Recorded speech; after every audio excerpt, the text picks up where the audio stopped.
From Wish TV and the All Indiana Podcast Network, this is the News 8 Daily 8 Podcast, a Wish TV News 8 update. Hi, this is Hannah Mordeau, and this is your News 8 Daily for Wednesday, October 29th. Rain could be in some places, mostly just south of I-70. So if you're in Indianapolis or south of here, you're going to see the possibility of some showers today. Otherwise, it's going to be in the mid-50s, breezy winds. New on daybreak, a woman is dead after a shooting on the near northwest side of Indianapolis, and a man is under arrest. Police say they believe the shooting stemmed from a domestic situation. At around 11:45 last night, officers found the woman dead at a home on West 34th and North Harding Street. That's just south of I-65. Police say a short time later, officers found 38-year-old Stephen Baker Jr. about a block from the scene and arrested him. It's just very sad when relationships end in tragedy and violence. And we ask if there's anyone out there who is in an abusive relationship, don't let this be you. Get help. If you need help, the Indiana Coalition Against Domestic Violence has a 24-hour hotline you can call at 800-332-7385. We also have a list of resources in this story on wishtv.com. A revamp of rules has started in the Indianapolis-Marion County government. A meeting last night is the first of many aimed at reshaping HR policies, driven largely by the way Mayor Joe Hogsett handled claims of sexual misconduct involving his top aide, Thomas Cook. News 8's Kat Sandoval was at the meeting. It took nearly 3 hours for this City-County Council meeting. But what was surprising was even though this was a public meeting, there were only about 5 people from the public who showed up. Councilors even addressed how surprising the room was because it was empty. The Public Policy Committee heard from the National Women's Defense League, the Society for Human Resource Management, among others, to discuss updating a more robust HR protocol. They spoke about having an independent human resource board and an ad hoc inspector general. There were so many other things discussed, but the general consensus was that it was clear that there was a lack of trust in reporting issues in HR. And the council still has to wrestle with the policies on how to restore that trust. Former city employees spoke about how hard it is to hold officials accountable and the lack of people who showed up at the meeting. Yeah, I'm definitely disappointed, but I'll tell you that I'm a very engaged individual. I know how press releases work.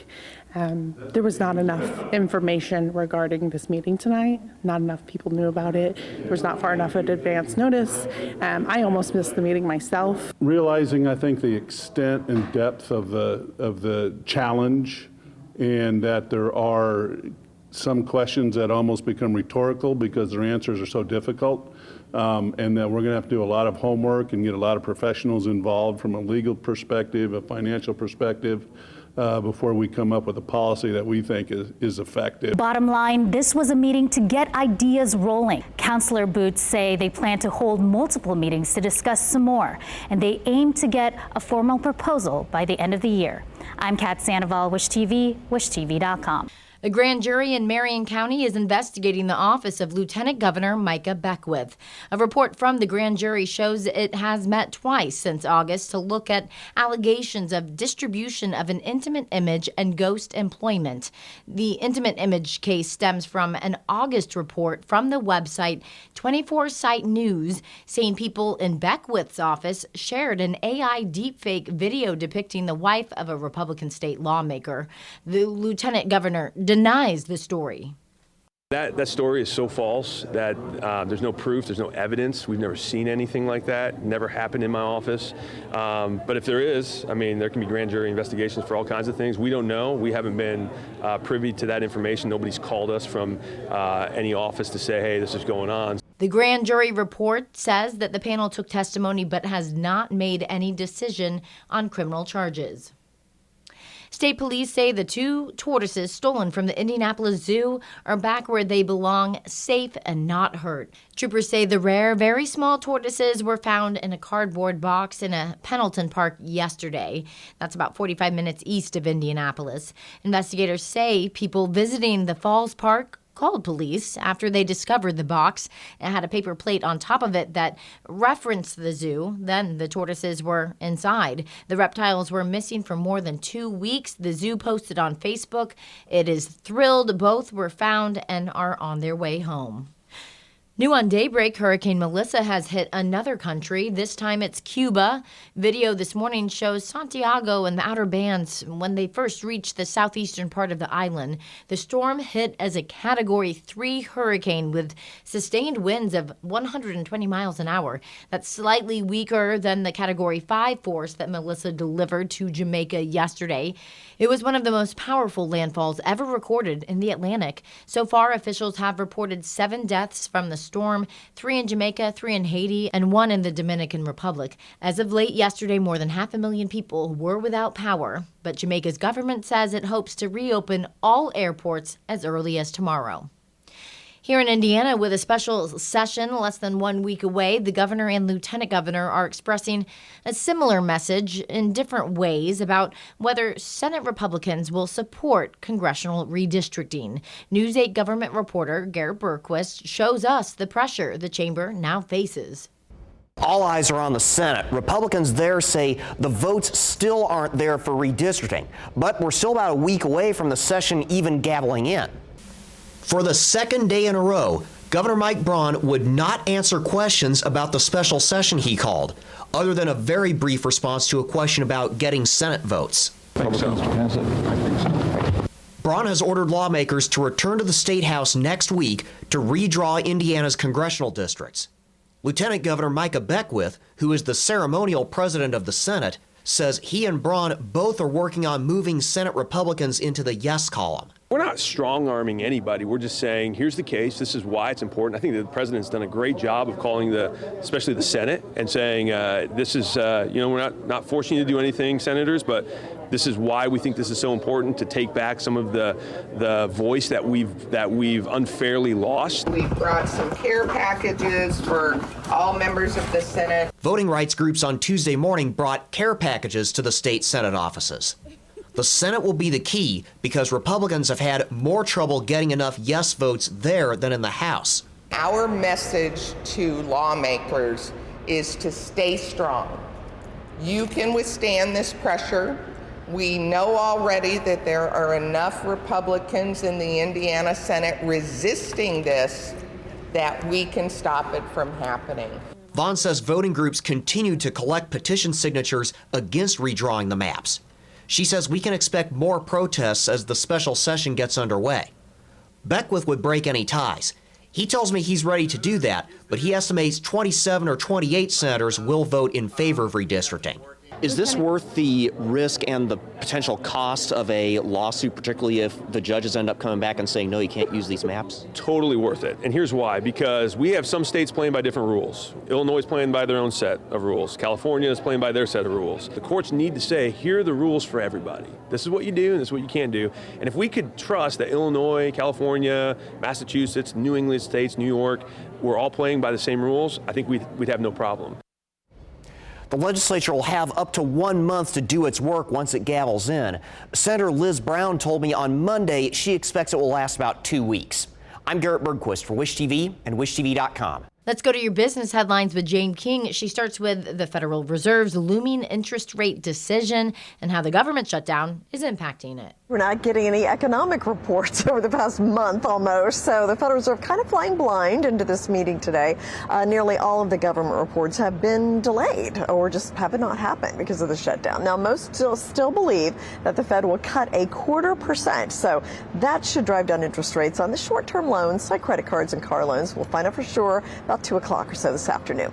Well, UPS shares soared after the company smashed expectations and eliminated about 34,000 jobs this year. The company has closed daily operations at 93 leased and owned buildings this year as it tries to achieve $3.5 billion in total savings. Now, the shipping industry has faced a lot of disruption this year due to tariffs.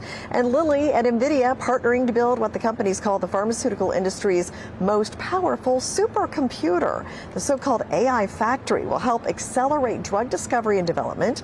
And the hope is to harness AI to try to shorten the time that it takes to bring cures to patients and also reducing costs of the whole drug development process. Well, today is the anniversary of Black Tuesday, the stock market crash of October 29th, 1929. Over 2 days, the stock market plummeted by 25%.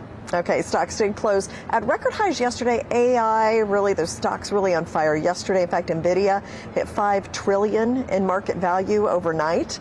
And also, of course, we've got that Fed meeting later today. Live from the New York Stock Exchange, I'm Jane King. Back to you. The Pacers, already riddled with injuries, head into tonight's game against the Mavericks with 2 more top players out. Head coach Rick Carlisle says forward Obi Toppin and guard Benedict Mathurin are out for the foreseeable future.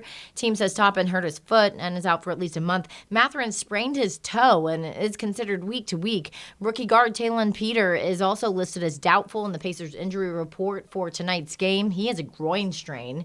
Pacers are adding some help to the court. Told you about the team's newest player, 3-time NBA dunk champion Mac McClung. He could make his team debut tonight. It would be his 7th ever NBA game in his entire career. Pacers tip-off tonight in Dallas at 8:30. That's the moment a local nurse is crowned Colts Fan of the Year. The team posted the video on X. Running back Tyler Goodson, Colts cheerleaders, and Blues surprised Allison Bailey yesterday while she was working at Ascension St. Vincent. The Colts gave her an all-expense-paid trip to this year's Super Bowl, the NFL Honor Show 2, and she got a custom Fan of the Year jersey. Team says she uses her Colts spirit to uplift children in the ER, and she volunteers at major sporting events. She is also now in the running for NFL Fan of the Year. Circle City Broadcasting is shaking up the local Indianapolis news market. The parent company of Wish TV and My Indy TV 23 is planning to buy WRTV Channel 6, the local ABC affiliate, for $83 million. Circle City Broadcasting owner and CEO DeJuan McCoy announced the deal yesterday morning. He says, as a native of Indianapolis and a career small business owner, I am excited to expand Circle City Broadcasting's footprint with the acquisition of WRTV-ABC. This strategic transaction reinforces our long-term commitment to Indiana, enhances our current broadcast capabilities, and creates meaningful value for both our audiences and our advertisers across Indiana. He also says ABC's national sports lineup will pair perfectly with Wish TV's strong local news coverage. The sale is pending approval from the FCC. The National FFA Convention is underway in Indianapolis. The group says more than 70,000 people are here for its 98th annual meeting. News 8's Colin Bailey went to the Indiana Convention Center where FFA kicked things off with a big announcement. Well, the FFA announced yesterday that they will be here in Indy through at least 2040, so some time still to be here. We just got here to the merch. At 8 a.m., we had hundreds of FFA members. I'm not kidding you. Run in here, walk into here. One person said, my wallet's hurting already, and they didn't even walk in the door yet. I have 2 special guests. Trenton, thank you for being here. Thank you for being here. I appreciate it. Talk about just being here in Indiana, FFA, just the excitement of being here. We were talking, just the connections are kind of the big part here, and the friends, the memories that you'll have, and you can even potentially get a job through here as well. Yeah, so there's so many different opportunities that the National FFA organization and National Convention provides. And so I like to say that the connections that we make here are invaluable, whether it's through new friends, industry, or business connections. Those things are invaluable and play a vital role in connecting you to agriculture. And that's what the National FFA organization is all about. It's how youth today can continue to carry on those traditions and skills that the agricultural industry provide. And I know for me personally that this organization has provided me with friendships and connections that are invaluable, and I don't think I'll trade those for a lifetime. So I think that this convention is something that's here to stay, and it's here to continue to permeate to everyone here how agriculture is vital and how we can all be a friend to others. And you're from South Florida, and you're from Texas. You go to Texas Tech right now.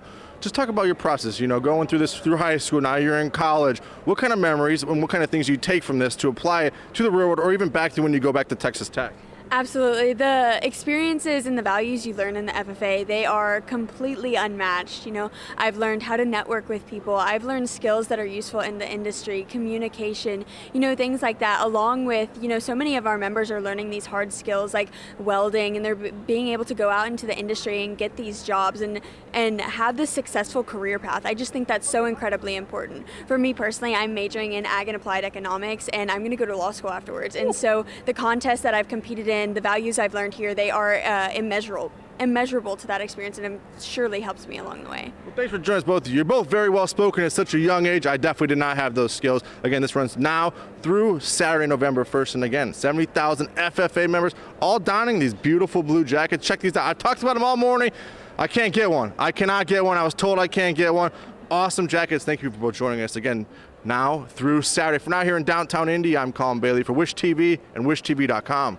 Wish TV is your education station. It is almost time to meet our Golden Apple Award winner for October. We have surprised this teacher with the award and a school supply shopping spree to teachers' treasures. So here are 3 clues. She teaches 6th grade English language arts in Decatur Township at Gold Academy. She always wanted to be a teacher. In fact, her own mom inspired her to get into education, and 15 people nominated her for the award, including students, parents, and fellow staff. Dedicated to her craft, that she just has a heart for kids and students and wants to make a difference in the world. I would say she stands out because she's very caring.